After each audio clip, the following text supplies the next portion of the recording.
The law of cause and effect. You can't escape yourself. Buddhist wisdom. Chapter 1. You can't run away from yourself. You know, sometimes when life feels difficult, or when you face problems that bring you pain, there is a common wish that arises. It's the wish to escape. You might think, if I could just move away, or if I could get a different job, or if I could find new friends, then everything would be better. This is a very natural feeling. We often look outside ourselves for peace, for happiness, for a way to feel good. So you might make big changes in your life. You pack your bags, you change where you live, you start something new. You truly hope that changing things outside will fix how you feel inside. But often, after some time passes, you notice something surprising. The same feelings of worry, or anger, or sadness start to appear again. The same kinds of problems seem to happen again, even in the new place, with the new job, with the new people. It feels like you brought something unwanted with you. This happens because the real challenge wasn't just the place or the job or the situation itself. The challenge was a pattern inside your own mind. Your mind, with all its thoughts, feelings, and ways of seeing the world, is always with you. It travels with you like your own shadow. The Buddha, a very wise teacher, explained this simple truth. Our mind makes our world. If your mind is calm, your world feels calm, no matter where you are. If your mind is troubled, you will feel unhappy anywhere. Think about how you usually respond when things are difficult. Do you often get angry quickly? Do you easily feel worried or scared? Do you tend to blame other people when something goes wrong? These are like paths you have walked many times in your mind. They become strong ways of acting, strong habits. Even in a completely new situation with different people, these old habits can show up again. It is like you are playing the same song, even though the stage is new. In the teachings of the Buddha, these strong old habits are called vasanas. They have power over us if we do not see them clearly and understand them. Other wise people, from long ago and far away, also saw a similar truth. There was a group of thinkers called the Stoics. One of their teachers, Epictetus, said something like this: "People are not upset by things themselves, but by what they think about those things." This idea points to the same truth. What happens outside is not the main cause of our suffering. It is how we feel and react inside, how we think about what happens, that often brings us pain. We cannot always control what happens outside, but we can learn how to work with our reactions inside. So, when you feel that strong wish to run, to leave everything behind hoping to find peace, pause for just a moment. The deep understanding here is this: you are not running from the world. You are running from your own mind's way of reacting. This thought can change how you see everything. It helps you understand that the real work is not outside, but inside. The power to make your life feel better is found in understanding and training your own mind. The Buddha spoke about the mind very clearly. He said, "Mind is the leader of all things. Mind is the master. Mind makes them." If someone speaks or acts with a troubled mind, suffering follows them, like a cartwheel follows the ox that pulls the cart. This means our thoughts and intentions are the beginning of everything that comes after. He also said, "No one else, no mother, no father, nor any other relative can help you more than your own mind when it is guided in a good way." This shows just how much strength and help we can find within ourselves, simply by guiding our mind. seeing that your mind goes with you and shapes everything you experience, shows you where the real path to peace and freedom begins. It begins right here, within you. Chapter 2. Karma is a pattern, not a punishment. Sometimes, when we talk about things that happen to us, we might wonder why. Why did this good thing happen? Why did this difficult thing happen? This leads us to the idea of karma. Now, the word karma can sometimes make people think of something like a God keeping score, giving out rewards or punishments. But in the teachings of the Buddha, karma is much simpler and more like a natural law. It's the law of cause and effect in action. It simply means that your actions have results. It's like gravity. It's just how the world works. The word karma itself comes from a very old language, and it simply means action. But the Buddha taught that the most important part of the action is the intention behind it. What you mean to do when you act, speak, or even think is the key. Imagine you are planting seeds in a garden. If you plant a seed for a beautiful flower will likely grow if you care for it. If you plant a seed for a thorny bush will grow. Karma is like this.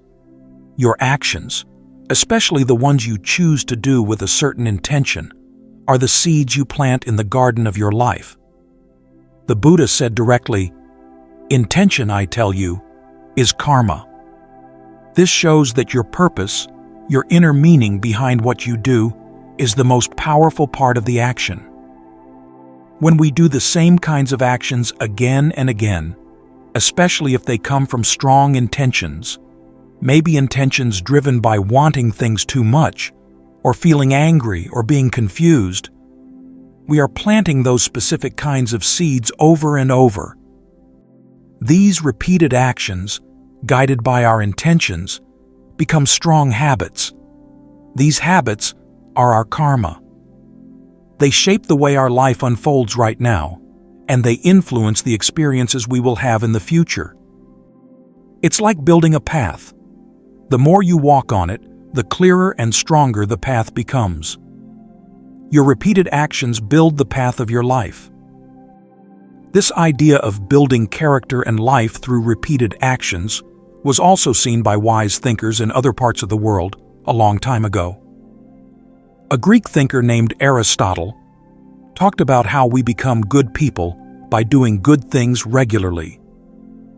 He said that if you want to be a fair person, you must do fair actions often. If you want to be a brave person, you must do brave actions often. If you want to be a calm person, you must practice being calm. This is very similar to the idea of karma.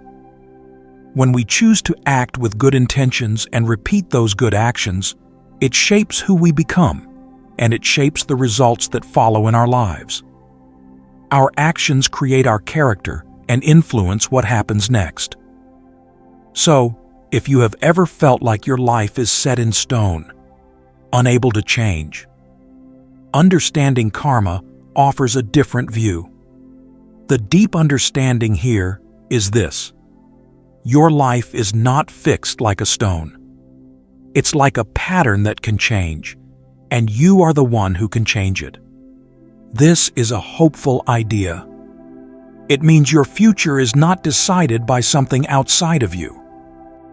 If the patterns you see in your life are the result of your past actions and intentions, then you have the power right now to choose different actions with different intentions and begin creating a new, better pattern for your life. The Buddha taught often about the connection between what we do and what happens as a result. He used simple words to explain this law. He said, "As you plant the seed, so you will get the fruit. Those who do good things get good results. Those who do bad things get bad results. The seed you plant will surely give its fruit. This simple farming truth explains a deep law of how life works. He also said, "I am the owner of my actions, karma. I receive the results of my actions. My actions are where I come from. My actions are like my family. My actions are what support me. Whatever action I do, good or bad, I will receive its results." This is a powerful statement about responsibility. It tells us that we are not just waiting for things to happen to us. We are actively creating our future, moment by moment, through the choices we make and the actions we take. Understanding this truth puts the power to change your life back into your own hands. Chapter 3. The Self is not a thing. We often feel a very strong sense of me or I. It feels very real, like one solid thing that stays the same over time. It feels like a fixed person inside us, separate from everything else. But the teachings of the Buddha look at this feeling of self in a different way. Buddhism teaches that this idea of a solid, unchanging self is not completely true. This teaching is called anatta, which means no self or not self. Understanding this teaching can help us a lot, because holding too tightly to a fixed idea of me can cause a lot of pain and suffering. Think about what you call you. There's your body, which is always changing, getting older. There are your feelings, happy, sad, angry, calm. They come and go. There are your thoughts and ideas. They are constantly moving, changing from one moment to the next. There are your memories, your awareness. All these parts are always in movement, always changing. They appear and then they pass away. The self, or me, is not one solid, unchanging thing. It is more like all these changing parts working together. Think of a river. A river seems like one thing, but the water in it is always flowing, always new water. The river is never exactly the same from one moment to the next, but we still call it a river. What we call me is like this flowing river of changing parts: body, feelings, thoughts, ideas, awareness. Even modern science seems to agree with this idea in some ways. Scientists who study the brain see that our brain, our personality, and even our physical body are always changing. They have not found one single fixed part in our brain that is the permanent real me. This scientific view that everything is always changing is much like the Buddhist idea that things are not fixed, including the idea of a solid self. A wise thinker from long ago named David Hume also looked deeply into his own mind. He said that when he looked carefully inside himself, he could not find one single, solid self that stayed the same. He only found many different thoughts, feelings, and senses, all changing very quickly, one after the other. He thought there is no lasting, solid self to be found. So, if that feeling of a solid me who has problems, who needs to run, who needs to be protected, feels heavy, consider this deep understanding. The fixed self you're trying to protect or run away from isn't truly solid. It's more like a story you keep telling yourself. This thought can bring a feeling of freedom. If the self is not a real solid thing, if it is just changing thoughts, feelings, and habits, then you are not permanently stuck being that self with all its problems. You have the possibility to change the story you are telling yourself. The Buddha spoke clearly about this idea of not self. He said, "All things are without a self." He also taught that the parts that make up what we call a person, the body, feelings, perceptions, mental habits, and consciousness, none of these are a fixed, permanent self. He said, for example, monks, the body is not self. Feeling is not self. Consciousness is not self. He taught that we should see these things with true wisdom, understanding. This is not mine. This I am not. This is not myself. Understanding that the self is not a fixed, solid thing like a statue, but is always changing like a flowing river, changes how you see your problems and your possibilities. It shows you that you are not stuck being one way forever. The door to change is always open because you, as you are right now, are constantly in motion. Chapter 4. Seeing changes everything.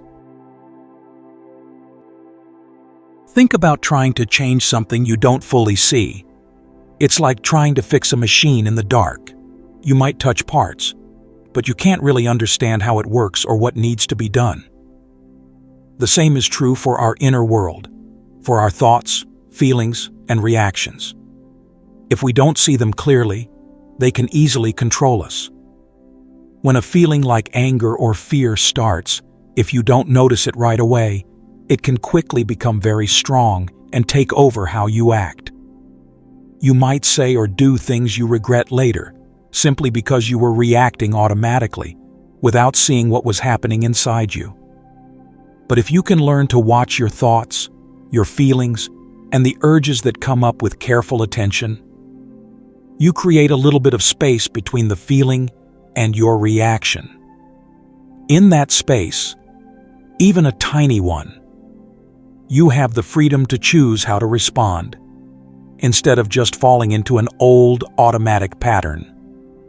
This careful, clear attention is called mindfulness. It's like shining a bright light. It helps you see things exactly as they are in the present moment. It helps you see your thoughts as just thoughts, your feelings as just feelings, without adding extra stories or judging them as good or bad. It's just seeing clearly what is happening right now. The moment you use mindfulness to notice an old habit or pattern, like getting angry quickly or wanting something too much, and you see it without immediately acting on it, something important happens. That pattern starts to lose its power over you. It's like a rope that starts to fray when you stop pulling on it. This clear seeing is also the start of wisdom, the understanding of how things truly work. This is how you can begin to work with your Kamma, your old habits and patterns, instead of just following them without knowing why. You start to understand them, and understanding is the first step to changing them. A very wise thinker from a long time ago named Socrates said something that connects with this idea. He said, "An unexamined life is not worth living." He meant that we should look closely at our actions, our thoughts, and our beliefs to truly live a good life. This is very much like the Buddhist practice of looking inside ourselves with mindfulness. By paying careful attention, we can understand why we think and act the way we do. This helps us live a more aware life, a life where we make more choices based on understanding, not just old habits. So, if you have felt trapped by your own reactions or old ways of being, consider this deep understanding. The moment you truly see your pattern without judging it, you are no longer completely trapped by it. You've stepped out of an old script. This shows how powerful simply seeing clearly can be. You don't need to fight against your feelings or push them away.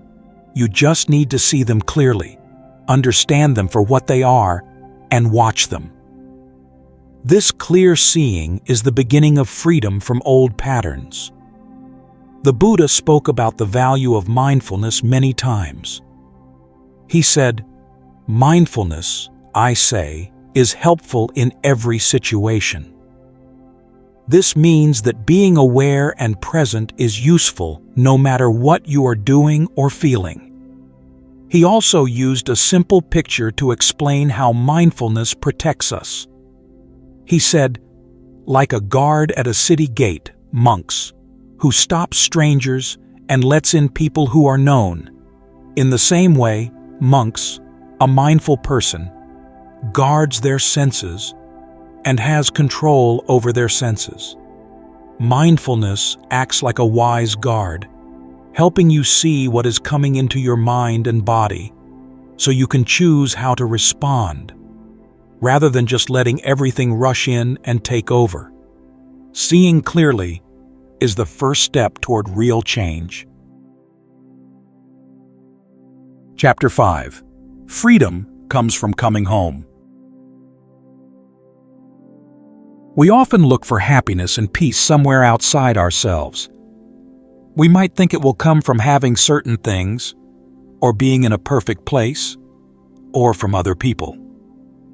We might even try to run away from the parts of ourselves we don't like, hoping that peace is found by escaping me. But the deep teachings of the Buddha show us a different path to freedom and peace. It doesn't come from running away from ourselves, or from always chasing after pleasure outside. It comes from turning inwards, from looking inside with wisdom and kindness, and finding quietness and calm right there. The way to find freedom is not to dislike parts of yourself, or to judge yourself harshly for your mistakes or difficult feelings. True freedom comes from turning toward all your experiences, even the ones that feel uncomfortable or painful, with kindness, with compassion, and with clear understanding. When you can accept yourself in this way, just as you are, it allows for deep healing to happen. The Buddha taught about practicing loving kindness, compassion, joy for others, and calm, even-mindedness. He taught that these qualities, when we develop them starting with ourselves, are the strong base for finding peace and for connecting well with everyone around us. One powerful way to turn inward and find this inner peace is through meditation, which is also called mental cultivation. When you sit quietly and gently pay attention, maybe to your breath or to the feelings and thoughts that arise, you start to come back to a calm, natural state that is already within you. This true nature is often hidden under layers of old habits, worries, and automatic reactions. In meditation, you are not running away. You are finally, truly meeting yourself. This meeting, done with gentle awareness, is how you begin to heal inside, how you grow inner peace and understanding. It is a way of coming home to yourself. A kind psychologist in modern times, Carl Rogers, talked about an idea called unconditional positive regard. This means accepting and supporting someone completely, no matter what they say or do. When you apply this idea of total acceptance to yourself, it is very much like the Buddhist practice of meeting all your own experiences, your thoughts, feelings, and habits, with non-judging awareness and kindness. This practice of self-acceptance helps you find inner peace and allows you to grow in a healthy way.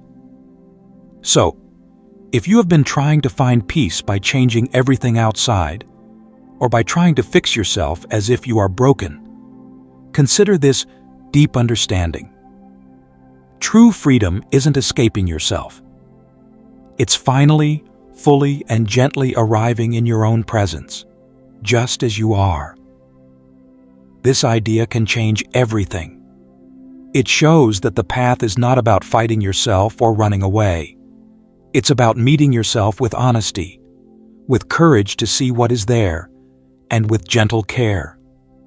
This is the path to real, lasting peace. The Buddha's final words to his followers pointed to this inner strength. He said, "Be a light for yourselves. Rely on yourselves. Do not rely on anyone else. Let the Dharma be your light. Let the Dharma be your guide. Do not rely on anything else." This powerful teaching tells us that the strength and the guidance we need are found within, by following the path of truth and understanding. He also taught about the importance of kindness, saying, "Just as a mother would protect her only child with her own life, in the same way, you should develop a boundless heart of loving kindness for all beings." This starts with turning that same kindness towards yourself. Finding peace is not about changing who you are at your core, but about uncovering the peace that is already there, hidden beneath the layers of our conditioned mind.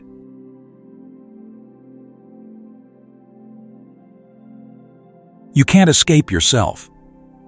This might sound like bad news at first, like being stuck.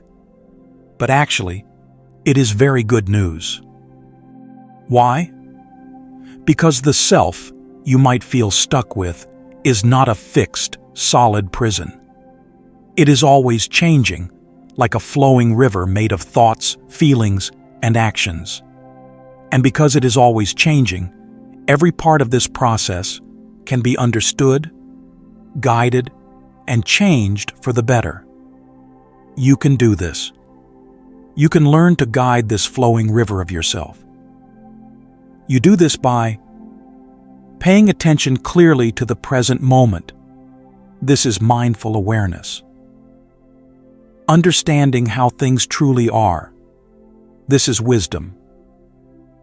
Being kind to yourself and others. This is loving kindness. Practicing these ways of being regularly. This is dedicated practice. This path of understanding and practice is not always easy. It takes courage to look inside, patience when things are difficult, and gentle, steady effort day by day. But the freedom and peace that grow from this work are real. They are deep, and they can become a strong, natural part of who you are. You are the one who can change your own heart.